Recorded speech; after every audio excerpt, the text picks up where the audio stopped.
Hello and welcome to Outland Japan. I'm your host, Peter Carnell, a guide based in northern Nagano, and this is a podcast that takes you outside the big cities to explore travel, life, and culture in rural, regional, and the wilds of Japan. I'm happy to report that the snow season is off to a flying start across Japan, with good dumps happening in all the right places. As we head into season 24-25, I want to keep the focus on the snow a little longer by taking us back to Hokkaido, having just been there in episode 40 when I spoke with John Greiner of Iwanai Resort. And in this episode, outside of the resorts and onto Hokkaido's most famous volcanoes.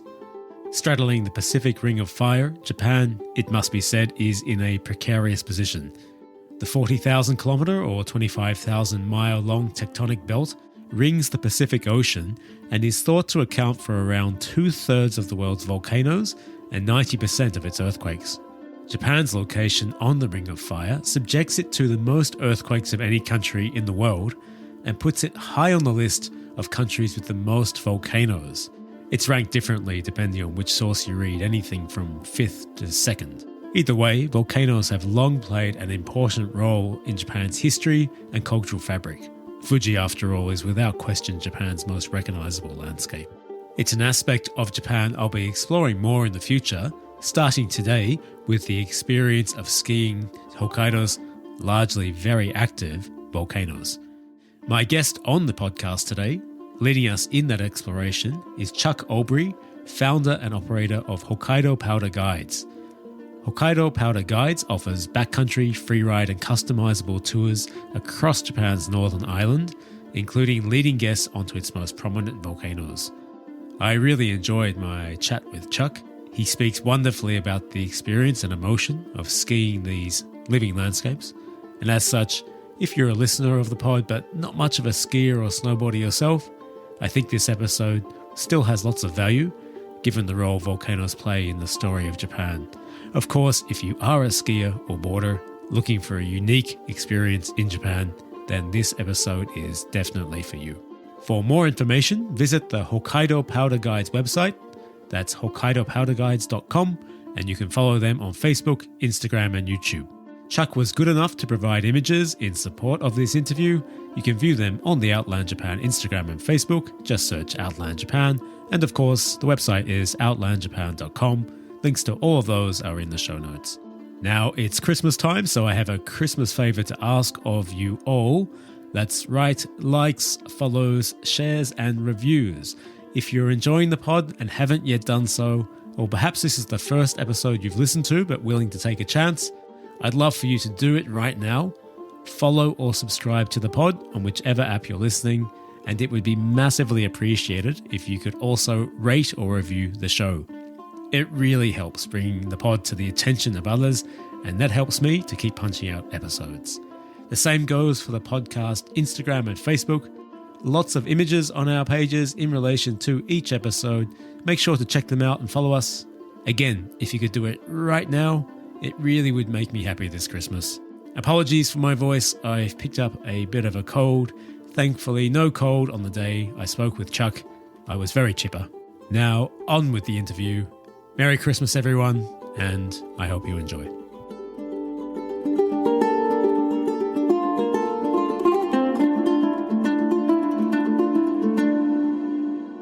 My guest on the podcast today is Chuck Olbery, owner of Hokkaido Powder Guides, which, as the name suggests, operates ski and snowboard tours in Hokkaido.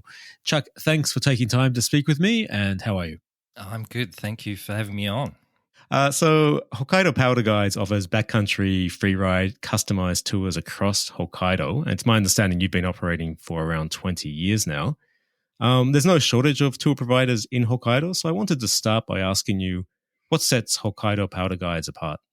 Well, I guess we've resisted the temptation to grow over the last 20 years. So, I mean, we're a very small outfit. This season, there'll be myself guiding with 5 other guides. And so really the focus is about the skiing and providing the best possible experience that we can for the small amount of customers that we have for the season. I guess another thing too is staying small, we can customize all the trips for our clients. So pretty much all of our guided trips are with private groups, and the leader of the group will contact us and sort of specify the type of skiing they want to do. We look at their ability levels and experience and come up with a sample itinerary for them. They look at it and then they get back to us, and then we go from there, essentially. So staying small has given our customers a good experience, really. I actually came across Hokkaido powder guides when researching Mount Rishiri, which is a mountain we might discuss a bit later, and discovered your website, Instagram, and YouTube. You've got some really nice videos on your YouTube, and you feature quite heavily, Chuck. They're really nicely shot, and I thought it really puts the hook in, shows off the massive beauty and appeal of Hokkaido. And we actually visited Hokkaido very recently on the podcast, actually the last episode, where we visited Iwanai Resort. But curious to get your opinion on Hokkaido, because obviously its reputation kind of precedes in terms of the quality of the skiing and snowboarding there. So why do you rate it so highly? It really is about the snow, the quality of the snow, how deep, you can ski in the powder here. There's a guarantee of powder, which is unusual in this day and age with, climate change. We're getting repeat customers coming from Europe and Canada, of all places. Speaking to them, they're all sort of saying the same thing, that perhaps the season's starting well or finishing well, but they won't have a full season of good snow, or, it's been a long time since they've had that, especially in Europe. So there's the guarantee of powder. It's interesting what you're saying there about the guests saying that the seasons often start or end well in terms of their snowfall in North America and Europe. And I've been watching online this week, actually, seeing some videos of big dumps in areas of North America already. I'm always really interested, is that reflective of the whole season? And one of the reasons Hokkaido has this very well-established reputation now is the reliability of that snow. I've been lucky enough to visit Hokkaido twice, once in winter, once in summer. Loved it. Feels like a very different part of Japan, almost like another country. Would you agree with that? Like there's a very different atmosphere up there. And what else? What are the other trimmings of Hokkaido that you really enjoy outside of the skiing and snowboarding? Yeah, I'm originally from Tasmania, and, if I was to choose a place which is similar to, my home island, it's probably Hokkaido. There's a lot of space. There's a lot less people. Hokkaido makes up 20% of the land area of Japan and only 5% of the population. We moved up 20 years ago, and coming from Tokyo, it was just like, wow, it almost feels like home for me. Yeah, so as you just mentioned, originally from Tassie, and for any non-Australian, I assume everybody knows where Tasmania is, but for any non-Australian listeners, Tasmania is the very large island to the south of the Australian mainland. Can I ask, Chuck, how did you end up in Japan, and how did you find your way to Hokkaido?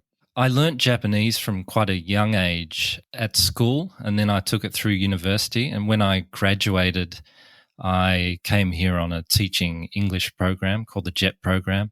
When you get accepted, they give you 3 choices as to where you want to be placed. And I had a Japanese friend living in Hobart, and I think I just asked her, listen, where is the good skiing? Where are the mountains in Japan?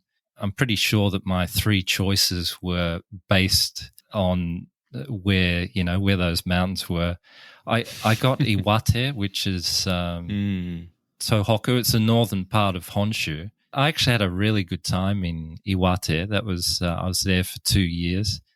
I guess outside of Nagano and Hokkaido, Tohoku has become a little bit of a spot where people have started to go. A lot of ski resorts in the area. I think it was there that sort of sowed the seed into thinking, skiing for a living and guiding people in the mountains would be a pretty cool thing to do. And how did you end up then moving to Hokkaido and starting the operation you've now got? After my time in Japan, I worked in Canada and got a job working in the office of the heli ski company there. I think I was like 23 or 24. It was kind of like a dream job, even just working in this heli ski office. I mean, one of the benefits was if there was a spare seat on the helicopter, you could perhaps hitch a ride and go out heli skiing. Yeah, awesome. Yeah. Back in those days, it was 97. There were so many Japanese skiers coming to Whistler. And I just thought that there obviously is a demand for Japanese-speaking guides. So after working a few seasons for them, they had me tail guiding these Japanese groups, usually low-end groups where, I was picking the skiers up out of the snow and basically translating for the lead guide. Took the courses that I needed to take, to become a guide. And then I contacted a heli ski company in New Zealand. That was kind of my foot in the door with guiding. I was working in the heli ski industry for around 7 years between Canada and New Zealand. And my wife's Japanese. She's from Tokyo, and we were living in Tokyo. I was still doing seasons in New Zealand. We were contemplating a move to Canada, but whenever we talked about it, we'd end up arguing. And I sort of realized that she wasn't into it. And of course, you have to keep your wife happy. So I put it out there like, well, why don't we think about setting up a guiding business in Japan somewhere? She was a lot more into that. So it is about 20 years that you've been operating now. Is that correct? Yeah, 20 years. When we first arrived, there was only really a handful of Western skiers coming through and mostly Australians, the odd Kiwi, I guess. At that time, I don't think a lot of Europeans and North Americans had Japan on the radar. Really, the guiding, I wanted to guide backcountry skiing and up in the national park, Daisetsu National Park. But the clientele, while they were into skiing powder, they weren't really into hiking for it, which was fine because in those days you didn't need to. It was actually easy guiding. No hiking, no competition for fresh tracks. And I mean, back in those days, Asahi Dake, if you were there Monday to Friday, maybe there'd be 2 or 3 other people on the ropeway. Oh, wow, that's it. As mentioned, you offer a range of tours across Hokkaido. One that jumped out to me immediately when discovering it on your website is your 10-day Hokkaido's Volcanoes backcountry tour. I've got a mild obsession with volcanoes, coming from a country that doesn't really have any. So according to Google, Japan has 111 active volcanoes, of which 16 are on Hokkaido. Of those 16, 3 are included in this tour. So, Chuck, can you give me a quick overview of the tour? What's included? I'll describe the itinerary to you. We start off in Niseko for 3 days, and that culminates with, skiing Mount Yorte, which is known as the Mount Fuji of the north. And from there, we do a travel day, which goes through the Otaru, Sapporo area where we can ski some backcountry. From there, we're in Furano, which is the gateway to 2 other volcanoes in the Daisetsu National Park. We'd have 4 days in Furano, and we combine snowmobile accessed backcountry skiing. So we're using the snowmobiles to bridge sort of longish approaches to a little bit more isolated backcountry terrain. In terms of what it includes, we look after the customers once they arrive into the resort, guiding and the transport. We are partnered with a local travel agent that can sort out their accommodation and the airport transfers. I want to go through each of those volcanoes in turn, if that's okay. But before I do, what level of skier and boarder is this tour, or basically most of your tours aimed at? The skier who wants to ski untracked powder. For our trips, it's all about the untracked experience. I wouldn't like to come all the way to Japan. Yeah, you can ride the lifts, but I think it's a fallacy to think that you can just ski straight off the lifts in untracked powder for the whole day. You may get that experience for half a morning, or if you're very lucky and you know the terrain well, for a full morning. But come lunchtime, it's getting tracked out. In terms of ability, most of our customers are advanced expert. Most of them have backcountry experience as well. So the first of the volcanoes that you go to, as you already mentioned, is Mount Yorte. Yorte sits within Shikotsu Toya National Park and stands 1,898 meters, which is 6,227 feet in height. You've already referred to it, but Yorte is also called Ezo Fuji, as its profile reminds people of Mount Fuji. and I believe called Makari Nupuri in the indigenous Ainu language. Though it's considered active, Yote has not erupted for several thousand years, so I think you're on pretty safe ground skiing it. What's Yote like as a mountain to ski? For me, it's probably the best ski mountain in Hokkaido. The base is about 300 meters vertical. The top, depending on which side you're ascending from, is, say 1,800 meters. So if you're able to ski from the summit down to the base, then it's a big 1,500 meter descent. A lot of skiing, probably not just Hokkaido, but Japan in general, compared to Europe or Canada, the mountains are smaller, so backcountry days will often involve yo-yoing up and down the mountain, to get 1,000 or 1,500 meters of vertical. Yorte is one of those great mountains that we have where we can do a nice big ascent and then one big downhill. Top that off with, if you can get to the summit, clear day, then skiing down into a caldera. You won't get many experiences like that around the world. I mean, maybe in Iceland or Chile, even in Japan. And you just sort of said before how many volcanoes we have. Even though we have all those volcanoes, I can't think of another one where you kind of ski down into a caldera. It's kind of this bowl-shaped caldera.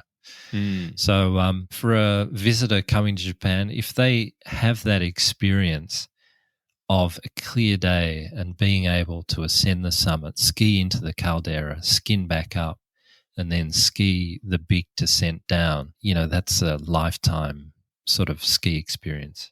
From the top, it's quite steep. I guess once you get down to tree line, it starts mellowing out. But often the skiing from tree line is some of the best skiing you'll have, because it's just a lot more sheltered from the wind. The snow quality tends to be better from there. And then the trees are so beautifully spaced apart. You have these silver birches and you don't have to check your turns because the space is too narrow like other tree skiing areas that you may do around the world.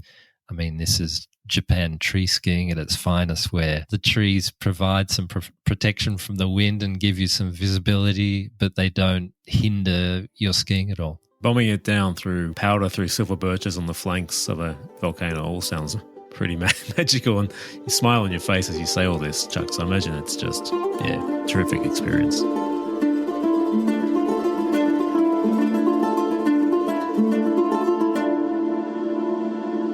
So from there, you then head to Daisetsuzan National Park, which is the largest national park in Japan. Actually, we covered this in episode 25 of the podcast. And once in the park, you head to Mount Tokachi, which stands 2,077 meters in height, 6,814 feet.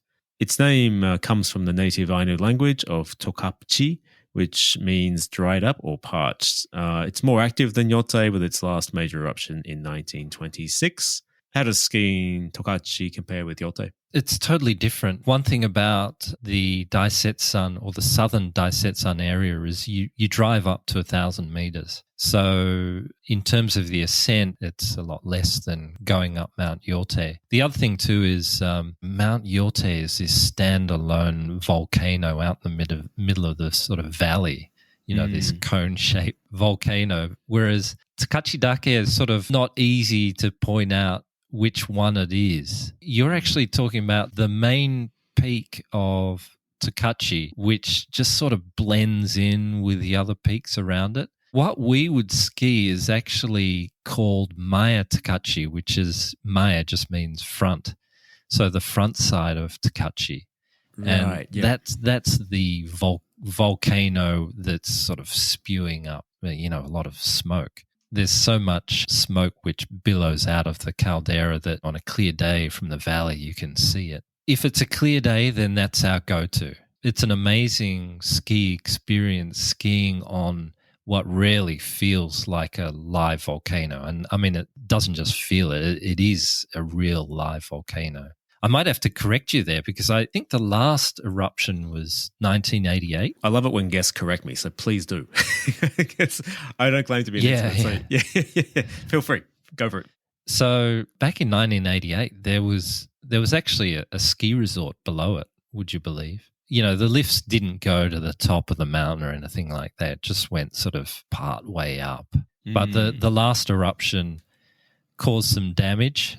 At the time, they just thought, well, maybe this isn't a good idea, having a ski resort right below a pretty active volcano. And when I say it's pretty active, in the 20th century, it actually erupted 3 times. So the last time was 88. The previous time was 62. And then it went pretty big in 1926. When I say pretty big, I've seen a photo of it, and the volcanic ash rises up. It'd be a good 10,000 sort of meters. And there's actually big rocks, big boulders down in the town in the valley called Kamifrano. So I don't think they're blown out. I think they were sort of brought down sort of in the debris and things coming down the mountain. When you're ascending up, there's a lot of smoke coming out of it. And then as you're getting closer to the caldera, you can hear it just sort of rumbling. If you want to feel close to nature skiing, just go to a real live volcano. And we actually go up and look down into the caldera. It's pretty hard to see because there's so much smoke coming out. You know, you get glimpses of the sort of bottom of it. Another thing you have to be careful of is making sure the wind is not in your face. Otherwise, you'll be sucking too much of the gases, which aren't good for you. But in terms of a ski experience, it's really quite mellow skiing. For me, it's about the whole experience of being on this volcano. And, you know, in terms of the snow, often the alpine area of that area does get the wind. And so it's never so deep. I mean, a little bit more than boot top is probably as deep as it gets up there on a firm base, because it doesn't have any trees. That's the other thing. You'll be standing on top and can see where the lava has flown or the mud flow has come down the mountain because there's no trees.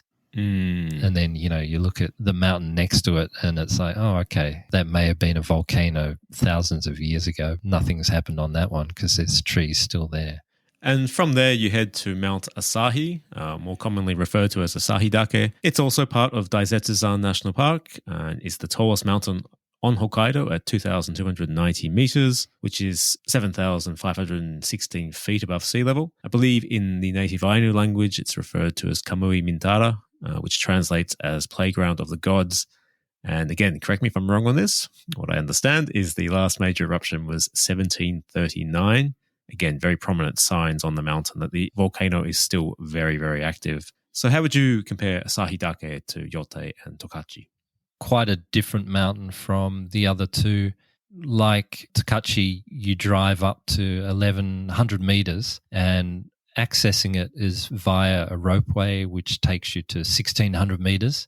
You get off the ropeway and the cone shape volcano itself is in front of you. I guess it's a cone shape like Mount Yote, but one of the eruptions must have just taken out a whole front third of it at one stage because it's sort of shaped like a horseshoe. Well, when I say horseshoe shaped, just one side is gone, and that's the side that you'd be looking at, the south face. Below that is kind of the caldera, and there's about 8 fumaroles that are all billowing smoke. With Tokachi, you've just got this almost big caldera spewing out this big cloud of smoke, but with Asahi Dake, you know, you've got these 8 fumaroles which are sort of separated from each other, spewing out sort of smaller chimney clouds, I guess. In terms of a place to ski, probably Niseko and Asahi Dake is on everyone's sort of lips who are coming to Japan. And I guess some of the best powder footage photos that you would see on Instagram or Facebook come from those 2 places.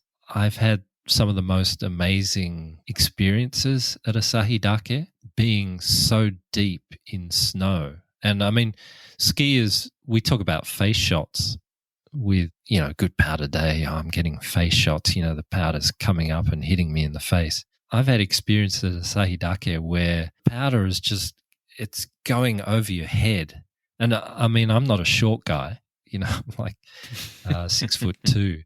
And when you've got snow, every turn just like blinding you and going over your head, it's a pretty good ski day. One thing about those days is you have to stop every 20 or so meters to spot your line because you're not going to see anything. Basically, skiing blind.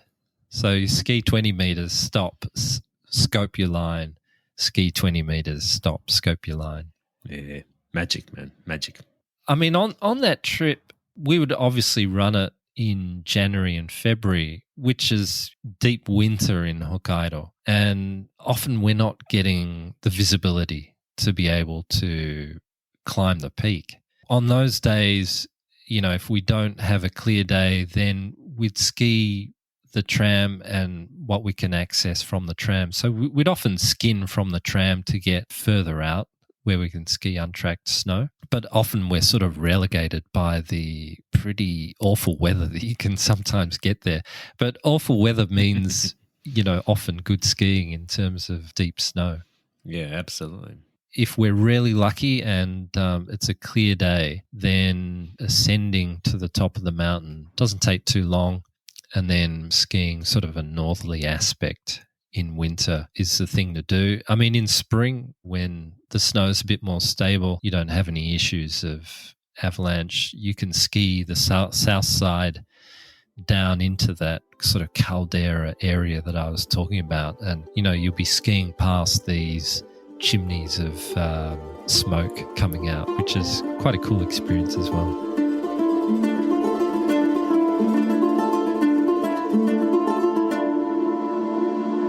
So that's your Hokkaido's Volcanoes tour. But at the start of the interview, I mentioned that I discovered Hokkaido powder guides when actually researching another Hokkaido volcano, which is Mount Rashiri, often referred to as the floating mountain.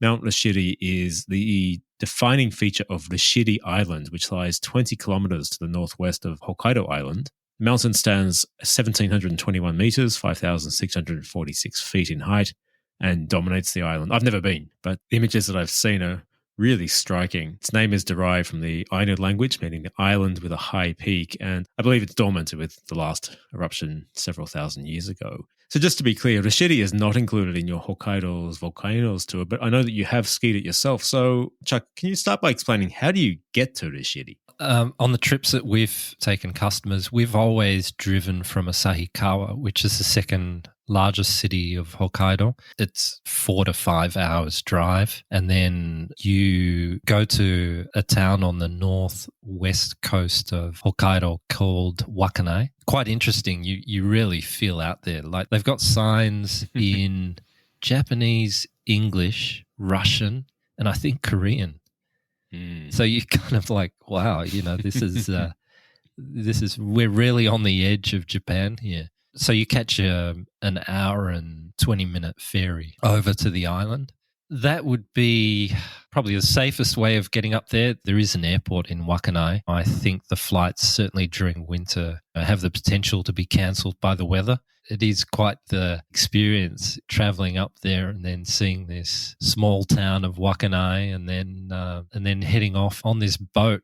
Sometimes it can be pretty rough getting out there. But, it is amazing too. I think the first time I took customers, when we departed from Wakkanai, you couldn't see the island. It was low elevation, cloud and, sort of misty. And then halfway through the trip, it just sort of opened up. And I would describe it the same way as you described it, this floating island. It's like something out of Bond. I'm pretty sure they they could use that in a Bond movie. It's this mountain or volcano which just juts out of the Sea of Japan. Quite a spectacle to see it. Yeah, the imagery is really striking because the volcano seems to dominate the island. I mean, it's really out there as well because, as you said, look, next stop is Russia if you keep going. So I imagine that boat ride is pretty sketchy at times. What's the island itself like? I can tell you it's 74 kilometers in circumference. The reason I know that is because I went there in summer and cycled around it. They have this very good designated cycling road around it. It's not like you get off the ferry and the peak is right there. Most sides of the mountain, there's around 5 or 6 kilometers of land between the coast and the bottom of the volcano itself. Just very small fishing villages around it. People there obviously live off the ocean, whether it's fishing or cultivating seaweed, kombu seaweed. In terms of feeling like an isolated place, there's probably not another place in Japan where you don't feel more isolated, especially in winter when it's minus 15 degrees and snow on the seashore, on the beaches. Yeah, it feels out there, and you are out there, basically. Yeah, it's always got a huge appeal to me. I really want to get up there. The mountain itself, what's the terrain like, and who's it suited to in terms of skiing and snowboarding? Really, it's for your adventurous backcountry skier, snowboarder. I wouldn't contemplate going there if you're sort of an intermediate piste skier, put it that way. Although they do have a very small little resort there, which I think the kids of the island learn to ski on. Yeah. Like all towns in Japan, it's sort of a one-lift thing. In terms of the mountain itself, it's quite spectacular. I've always described it to people as a massive octopus because you have these massive ridges running off the main peak itself that I describe as the arms of the octopus. And these ridges are so big that, we've spent days where we've just concentrated on one ridge or 2 ridges. So we descend up a third or a half of the ridge, ski one side, skin back up, ski the other side. And at the end of the day, you sort of ski down the ridge to get back to where you were. So we work together with a local operator up there. He has snowmobiles. In the early morning, he would go out, we'd look at the forecast and sort of determine which side of the volcano would be the most protected. So it's really about staying out of the wind because it is a windy place. But I guess like Yorte, where you can ski 360 almost degrees around the mountain. You can do this with Rishidi as well. But as I was saying, apart from 1 or 2 spots, there's quite an approach to get to the mountain itself. That's why the use of snowmobiles can make that a lot easier. You mentioned there the weather, and it's got a reputation for some pretty wild weather. You mentioned very windy. I'm curious as to what's the snow quality like? I think it's comparable to mainland Hokkaido. Perhaps a little more wind affected. We're talking about a mountain out in the middle of the Sea of Japan, right? That's getting buffeted by the wind. As soon as you're sort of entering that mid-elevation phase, you may start to get sort of firmer snow. It's not to say that you can't ski powder from the top. There are days where you can do that. Same with Yorte, same with, the other volcanoes that we've talked about. In general, with all these volcanoes, you're in alpine terrain. Hokkaido is a windy place and the wind's going to affect the snow. The only time I've been featured in a Japanese ski magazine is where I've been on Mount Rishidi, and it's not skiing in beautiful deep powder, how you'd imagine a ski shot to be. It's a photo of me with caked rime, iced rime on one side of my head. So just from ascending up for a few hours in the wind, just one side of my head was caked with ice. So that was my claim to fame with skiing. Whatever it takes. Yeah. Awesome. I have seen footage of the local guide who we work with up there. He's quite avid with his video stuff of him skiing from pretty high up on the mountain in amazing powder. And then obviously you've got sea views in front of you as well. I guess with a lot of skiing that you do in Hokkaido, even though it's an island, you won't have the sea views.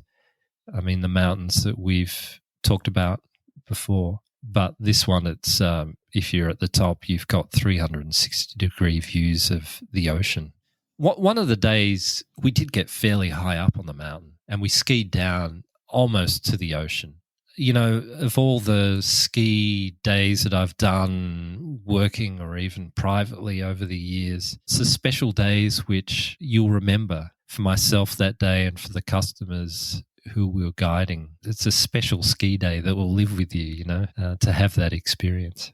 Yeah, it just all sounds magic to me. And Rashidi, so I'm yet to go, but the remoteness, what I've seen of it online, the picture you paint's all really enticing. It just looks like it would live up to my expectations to be really out there. One thing I should ask before we conclude, Chuck, is in terms of coming up there, if someone was listening and interested in booking with you, when's the season run from and to, and when would you recommend? When's the best time to come up, especially for the tour we've been talking about, the 10-day Hokkaido's Volcanoes tour? Well, pretty much all of our clientels come as groups, so we guide them privately. The powder season, when you want to come and experience the deep snow, it's January and February. Someone came up with the hashtag Japanuary.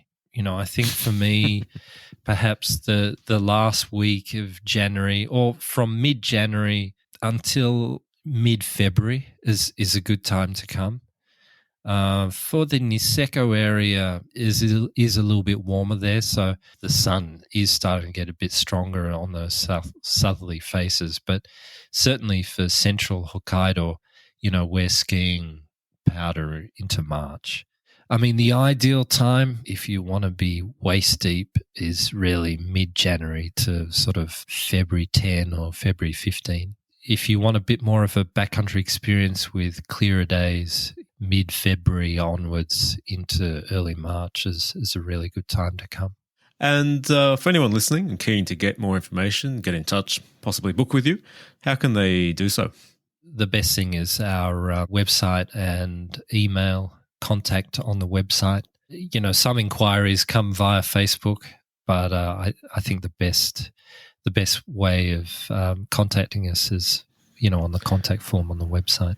The old-fashioned way, the old email. Yeah, the old-fashioned way. Yeah, because I don't know how you find it with your Instagram and your Facebook, but it's not always obvious when you've received a message from people. I sometimes do that. I find these messages weeks after they've been sent to me, where Instagram puts them off to the side until you've approved the contact, and so you just don't see them anyway. So I've missed some opportunities before myself by people contacting me through those. As always, I'll put links to the website, Facebook, Instagram, YouTube in the show notes, so check that out. And how far in advance do people need to be getting in touch and booking with you? To get the dates that they really want to ski, I would think about contacting us at least by mid-year, July, say, especially if they want that sort of slot that I was talking about, the end of January, start of February. But they can contact us later in the year if they decide to come or decide on a trip to Japan a bit later as well. But, we do have a limited number of guides. So, pretty much for this coming season, we're almost booked out, really. So, yeah, just to reiterate, book as early as you can. Yeah, it's always tricky to know when to time these episodes on the podcast about skiing and snowboarding here, because obviously people's minds turn to this time of year, but too late to be booking this season. But what I hope is obviously as people are thinking about those things, about Japan's fantastic skiing and snowboarding this year, maybe they're discovering it for the first time themselves, and the first thing they're going to think after that is next season, and get the word out there that you guys are up there offering a really unique experience in some of the best powder in the world. So it's been a real pleasure to have you on the podcast today, Chuck. I appreciate you taking the time and speaking with me, and all the best with the season to come. And hopefully, if you're in Nagano at any time or up there, we can maybe meet face to face. And as always, I reward my guests with as many beers as they want. So, mate, thank you very much. Thank you very much for having me. And looking forward to the season ahead. And hopefully we'll see you either up in Hokkaido or down in Nagano sometime. Yeah, mate. Stay safe. That's it for today's episode. A big thank you to Chuck for making time to speak with me and providing images used in support of the episode. Once again, their website is hokkaidopowderguides.com, and you can follow them on Facebook, Instagram, and YouTube. Make sure to check out those videos that I mentioned. The podcast website is outlandjapan.com, and you can follow the show on Instagram and Facebook. Just search Outland Japan. Links are, of course, in the show notes. I'll actually be back on December 31st to wish you a happy new year, and with the next episode of the pod. Until then, it's bye for now.